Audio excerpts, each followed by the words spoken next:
Hello everyone, my name is Christine Mitalang. I'm from BSN2 of the Our Lady of Mount Carmel, and today I'm going to do a return demonstration on a proper way of doing an essential intrapartum newborn care. So, of course, the first you will have to do is, if the mother, let's say for example, is in the labor room, we just have to ensure that the mother is in the best position. And of course, this is to ensure comfort during the times wherein she's having a labor. And then after that, we ask the mother if she would like to drink or eat. Although we really do not encourage them to eat during labor, because this may just cause them to eliminate during the procedure. But of course, avoiding is definitely just fine, because this will of course provide comfort, okay, during of course the delivery. And at the same time, we also communicate with the mother, okay, and make sure that we inform the progress of their labor, okay, and this is for them to understand, or for to know the status of their labor, of course the delivery. And this will of course help in terms of ensuring safe parturition. So now let's assure that the mother is already in the delivery room. Okay, so of course the first thing that we'll have to do is to check the room temperature. So it should be an ideal temperature of 25 to 28 degrees Celsius, and you should eliminate any air draft. In checking the air draft, we can just get a tissue, piece of tissue, and then put it up, and then we try to release the tissue. Now we check for the tissue's movement. If it falls straight down to the floor, then there's no air draft. Now if it sways as it goes down, then we have to of course check for any open windows, okay. So we also make sure that we turn off air conditioning unit, okay. And then after that, we make sure that the mother is positioned in a comfortable position. So normally it's on a semi-upright position. So of course, positioning her in a comfortable position will help her in terms of a more comfortable delivery, okay. So after that, we ensure the woman's privacy, okay, by, if we are, say for example, in a room, we close the door, we also cover the area with a curtain, if say for example we are in a ward. And then after that, we also remove all of our jewelries. Us as a nurse, we remove all of our jewelries, and then we go ahead and do a thorough hand washing, of course, using the WHO hand washing procedure. Okay, so let me just do a quick hand washing. Now, I'm back after doing the hand washing. And of course, the next thing we're going to do is to prepare our clean resuscitation area for the baby, so which is here, and make sure that all of our equipments are clean and complete. Okay, of course, making sure this will definitely make sure that we are going to promote a better delivery for the baby, and at the same time, safe progress of the delivery. Okay, and then after that, we also make sure that we prepare all of the materials that we need, arrange all of the materials that we need. So right now, we are going to be needing 2 sterile gloves. We will be needing 10 units of oxytocin. Let's pretend that this is a 10 units of oxytocin. I will be needing a plastic clamp. Of course, we will be using this for the perennial antiseptic later on. We'll be needing a Kelly clamp. So let's just pretend that this is a Kelly clamp. We'll be needing a Mayo scissor. So let's pretend it's Mayo scissor. 2 kidney basins. So we will also be needing an eye ointment, the erythromycin. We'll be needing a vitamin K injection. We'll be needing a hepatitis B, BCG injection. Let's pretend that these are those vaccination. And at the same time, we will also be needing, of course, cotton balls, dry cotton balls, and cotton balls with antiseptic. This is for the perennial care or perennial cleaning later on. And at the same time, we will also be needing tape measure, okay, tape measure, and at the same time, a thermometer, a rectal thermometer that we are going to use later on to check the baby's temperature. Okay, so those are the things that we'll be needing. And then The next thing we're gonna do is to clean the perineum area of the mother. Okay, so using the antiseptic solution. So in doing so, of course, you'll be using the technique that was taught to us, okay, for the perineal wash. So let's start with the middle part. Let me first get this where I can put. So let's make sure that the mother is in a dorsal recumbent position. The middle part, one stroke. Labia minora, labia majora,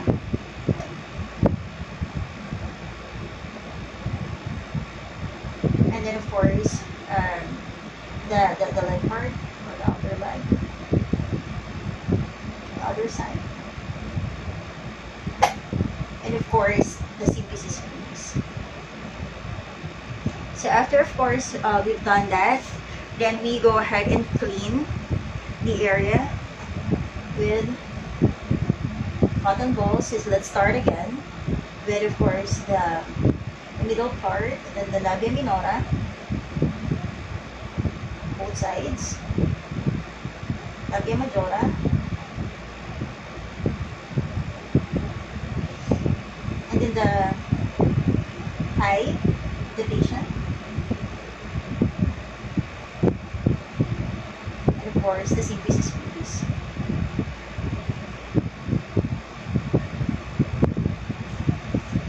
So after doing that, we go ahead and wash our hands again, and let's go ahead and don on clean gloves. Okay, so let me just wash my hands real quick. Wash my hands. So let me now don on clean gloves. I'm sorry, not clean gloves, but rather a sterile glove. Okay. So let's just pretend that these are sterile gloves.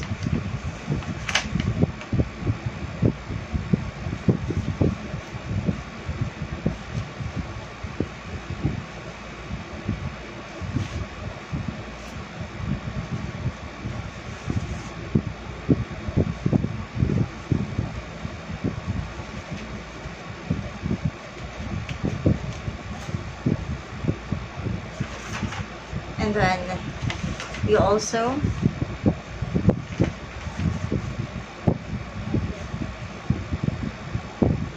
put the second layer.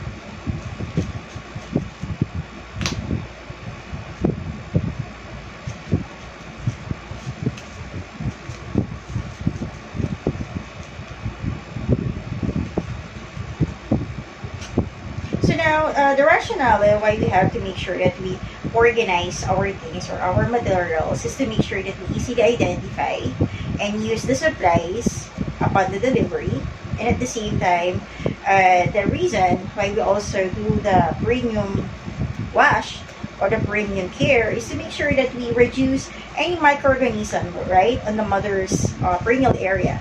And of course, double gloving is also very important for us in providing or in doing the delivery, simply because we are going to handle, okay, both the perineum and at the same time the port. Okay, so we'll be using the outer gloves later on for helping or assisting the delivery, and then we'll be removing it before we even care for the umbilical cord. Okay, so that's it. Okay, so now let's just pretend, or let's assume that we are now in the delivery room. Of course, the first thing we'll have to do is to encourage our mother to bear down or to push the best way that she can. So this will of course assist her in her delivery. And then after that, we also have to make sure that we drape the mother on the abdomen part, because this will also be the area where the baby will be placed on later on after we gave birth of him or her. Okay, and the part where we will be drying him off. Okay, so after we drape, now we are going to assist the mother in terms of the delivery. Okay, so we are going to apply a perineal support on our dominant hand. Okay, and assist the mother on the delivery. The perineal support will definitely help the head or support the head once it's coming out. Okay, So, let's help the mother. Sige, mommy, push lang po. Okay, okay. Malapit na po. Push po. Okay, you're doing great po. Ayan na po, yun na po. Okay. So, we have a baby boy. Delivery time, it's 2 a.m. in the morning. So, mommy, you give birth po with a baby boy, healthy baby boy po.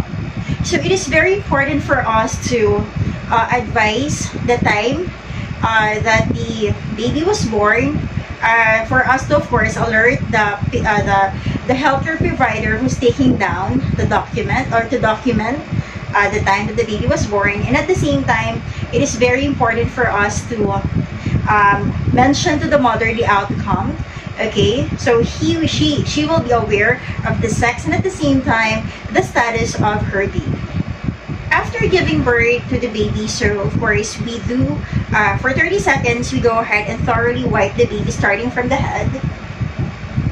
So of course, we just remove the cranial care, or cranial support, starting from the head, next to the face, okay?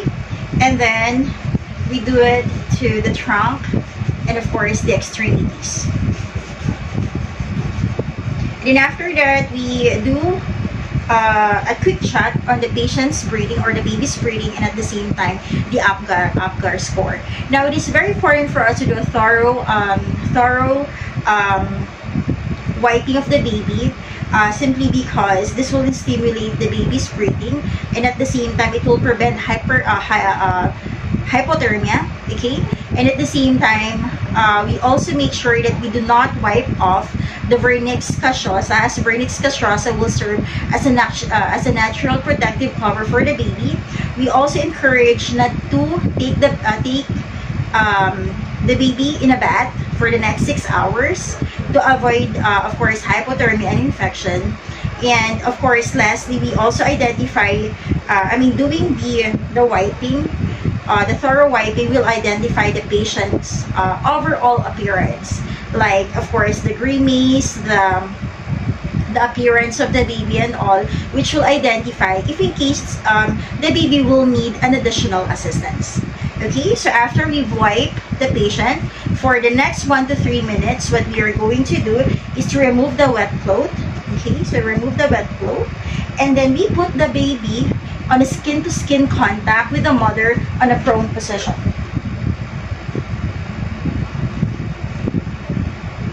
On a prone position, okay? And then after that, we cover the baby's back with a blanket, okay?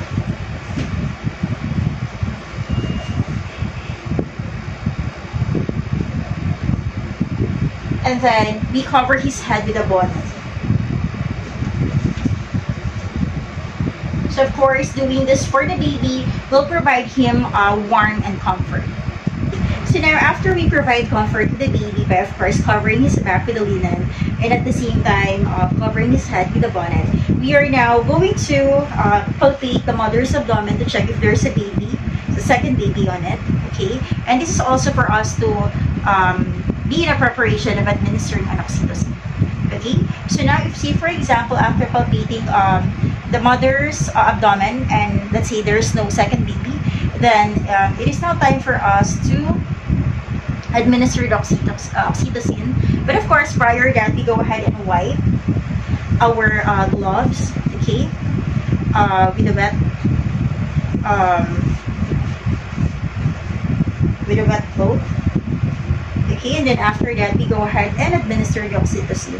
Now, we can either administer it via IV or via IM, okay, or intramuscular or intravenously. But since the patient here does not have intravenous, then we can go ahead and do it IM. Okay, so let's administer it IM.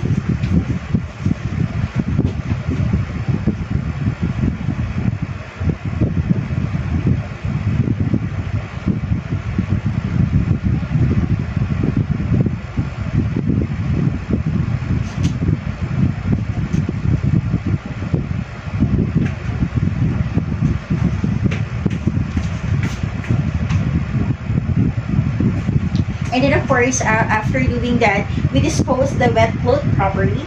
Okay, put it on the floor or anywhere where we can dispose it. And then after that, we remove the outer gloves. Okay, and then we go ahead and put it or decontaminate it in the canister with a 0.5 chlorine solution for at least 10 minutes. And of course, this will help us decontaminate the gloves, okay, or remove any microorganism on it. So now, basically we're done removing our gloves, okay, we palpate the umbilical cord for 1 to 3 minutes, okay. So palpating the umbilical cord for 1 to 3 minutes is very important for us to check if there's any pulsations. And then at the same time, we go ahead and check if, say for example, the pulsation had stopped, okay, we go ahead and clamp, okay, we clamp.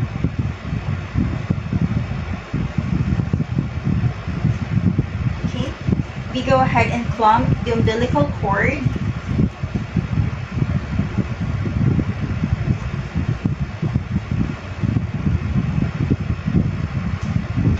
Using a plastic clamp, of course, 2 centimeters from the base. And at the same time, we will be using a Kelly clamp to clamp the cord at least 5 centimeters, okay, from the base. Let's pretend that this is a Kelly clamp. So after that, we are going to use a Mayo scissor, okay, to cut the cord. Okay, so after that, after clamping the cord, let's go ahead and roll or do the CCT, or what we call the controlled cord traction, okay, by placing the Kelly clamp near the mother's perineum. Then hold the hold the cord near the perineum using the Kelly clamp. So now that the Kelly clamp is near the perineum, the next thing that we're gonna do is to place the palm of our other hand to the mother's lower abdomen, just above the pubis symphysis, for us to check for or assess for any contraction. Now, if we can feel a contraction, all you have to do is to apply an upper pressure, okay, on the abdomen of the mother, while our other hand, all you have to do is to apply external pressure, okay. Pull the placenta firmly and steadily, okay, applying a downward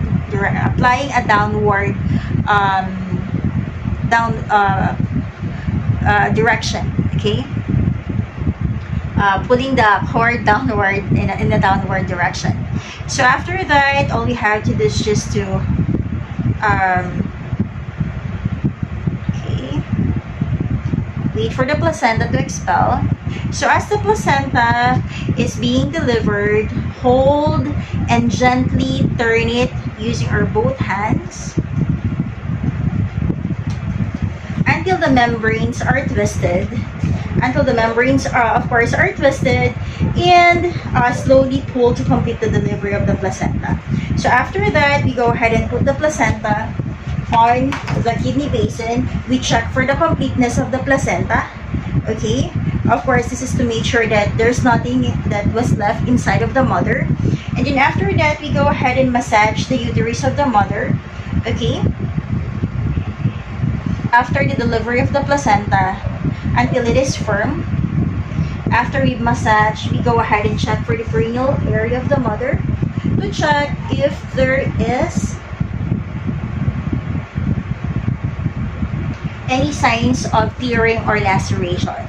So after we've checked if there's a laceration, if there's not, then we go ahead and of course clean the mother by flushing the perineum and apply a perineal pad, napkin, okay? And then after that, we check for the baby's color and of course for breathing. So now let's go ahead and do some flashing, okay, on the mother's perineal area.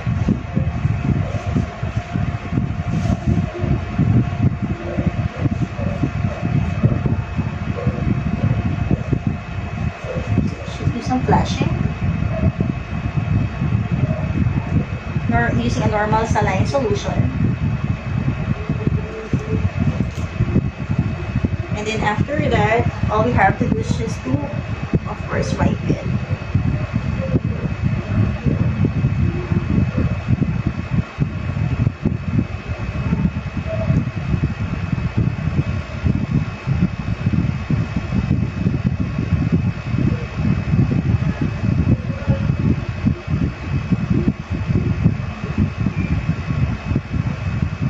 After we clean the perineal part, we go ahead and apply a diaper.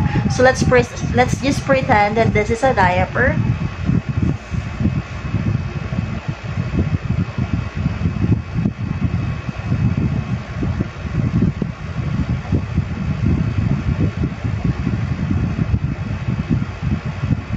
Okay, and at the same time, after we've put on diaper to the mother, we go ahead and check for the baby's color and breathing. This is for us to determine if the baby is cyanotic, or at the same time if any further interventions is needed for the baby. After we've of course checked for the baby's color and breathing, the next thing we're gonna do is to check if the mother is comfortable and palpate her uterus for every 15 minutes for the next 2 hours. So mami, komportable po ba kayo sa position nyo? Okay, sige po. Thank you po. And then after that, make sure that you dispose the placenta in a leakage-free container or a plastic bag. So after, let's say, I've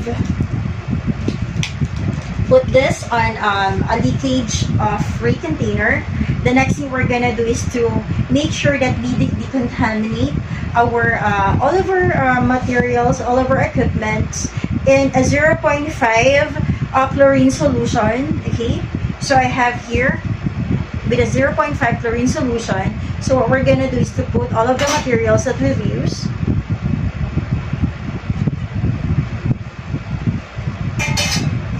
Okay, and after that, of course, remove our gloves and put it on a 0.5 chlorine solution as well for like 10 minutes. And this is to, of course, for 10 minutes, and this is to avoid or to remove any microorganism or bacteria on the gloves as well.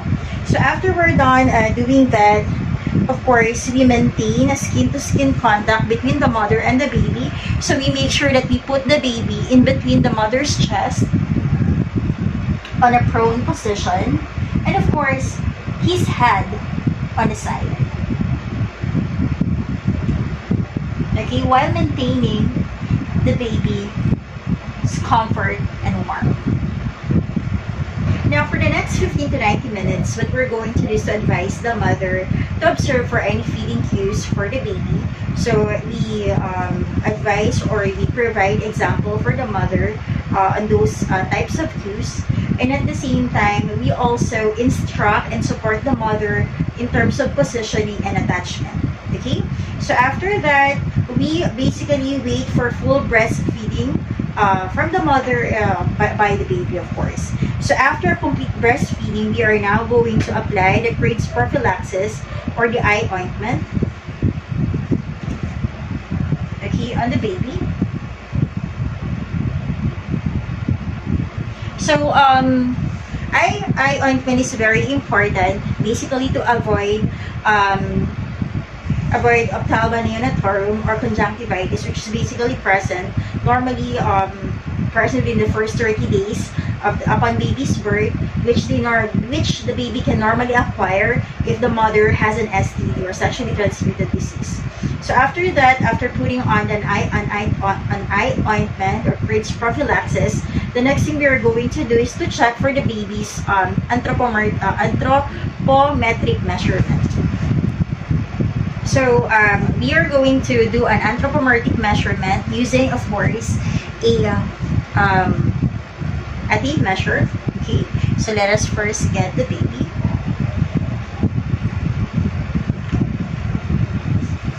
put it on the table.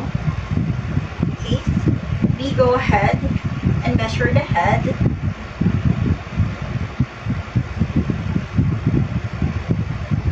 The head should be at least 33 to 35 centimeter. Followed by the chest.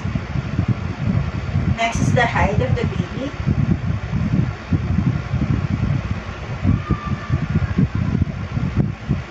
So after we've checked the height of the baby, we also go ahead and weigh him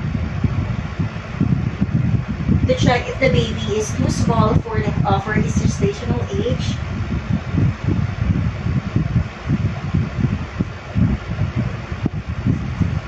So normally, for the baby's head circumference, it should be at least 34 to 35 centimeter. While if you're going to check on the baby's chest, it should be at least 32 to 33 centimeter. Now for the length of the baby, at least 46 to 50 centimeter. And then if you're also going to check for the abdominal circumference of the baby, it should be at least 29 to 30 centimeter. Okay, and then if you're also going to weigh the baby should weigh at least 2.5 to 3.5 kilogram. If he's less than 2.5, then he can be considered as too small for his gestational age. If it's more than 4.5, then you can consider him as too big for his gestational age. And then after that, we go ahead and check his temperature using a rectal thermometer. Basically, a rectal thermometer is also very important. This is for us to check if the baby's having an incorporated anus.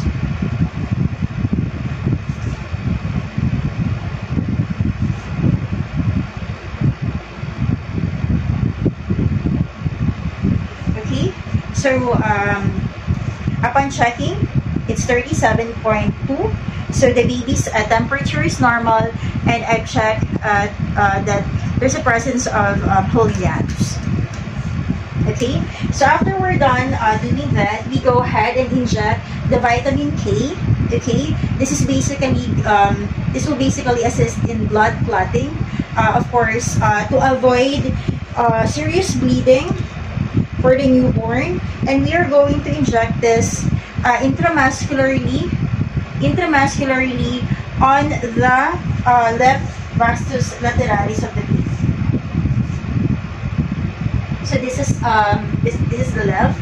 So let me inject it right now.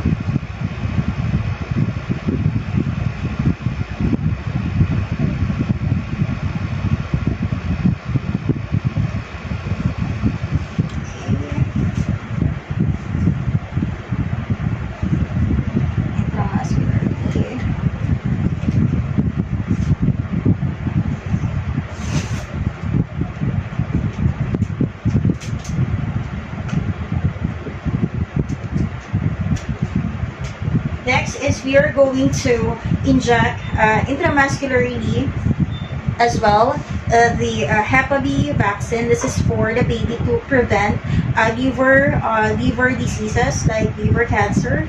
So we are on the other hand, we are going to do the vaccination on the other side, or on the right side of the patient's upper trunk. Okay, on the vastus lateralis part. Okay, let's do it.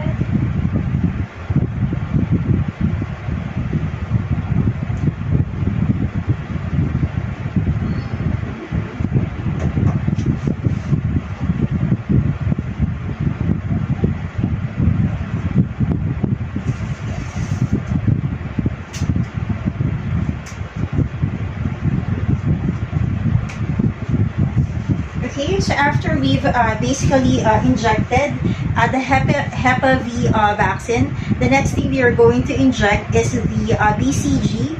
Okay, wherein we are going to inject it intradermally on the deltoid part of the baby. Okay, so BCG is basically an injection or a vaccination which is very important to avoid lung infection of the baby or tuberculosis. Okay. So let's go ahead and inject.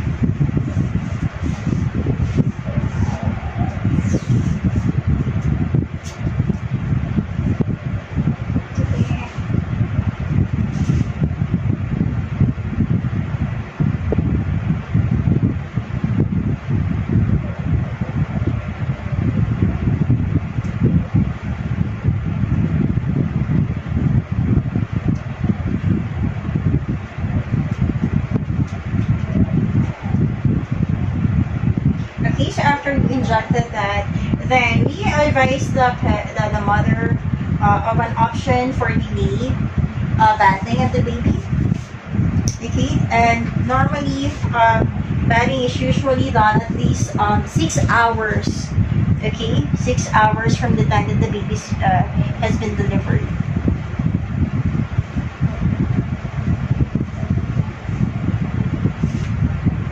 And of course, this is for the baby to avoid hypothermia.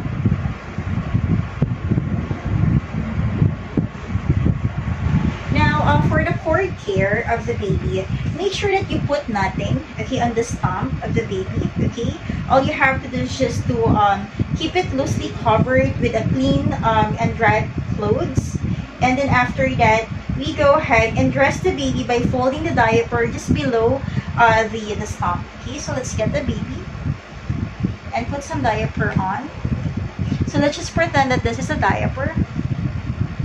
So make sure that we do not cover the stump or the umbilical cord, okay, by the diaper. Okay, so after we've covered or after we've put on his diaper, we now make sure that we put his name tag, okay, on her lower foot, okay, or upper foot.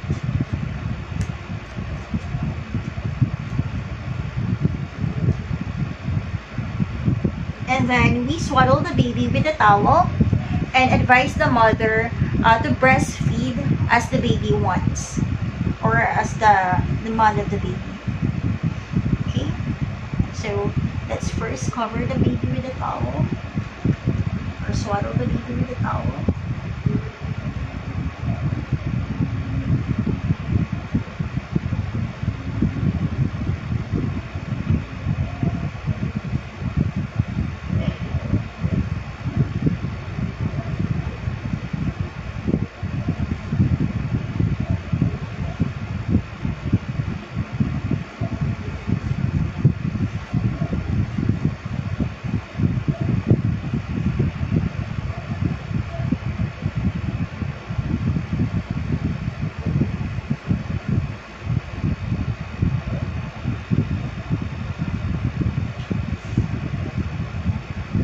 So we swaddle the baby with a towel, and then after that we have to make sure that we advise, of course, the mother about breastfeeding the baby as the baby demands, and at the same time we also do close monitoring. In the first hour, we check for the baby's breathing, okay, and color, and check for the mother's vital signs, and massage his uterus, her uterus, every 15 minutes. And then on the second hour, what we are going to do is to check the mother's and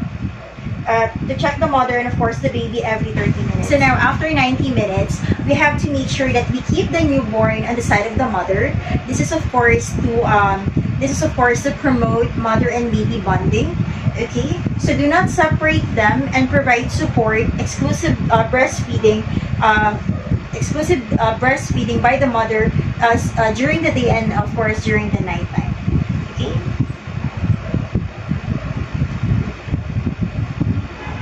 ito na po si baby. And then after that, we basically complete all of the necessary records that had happened from the labor process to the delivery process up until the postpartum process. So that's it for today's return demonstration. I hope you've learned something. Thank you so much, and you all have a great day.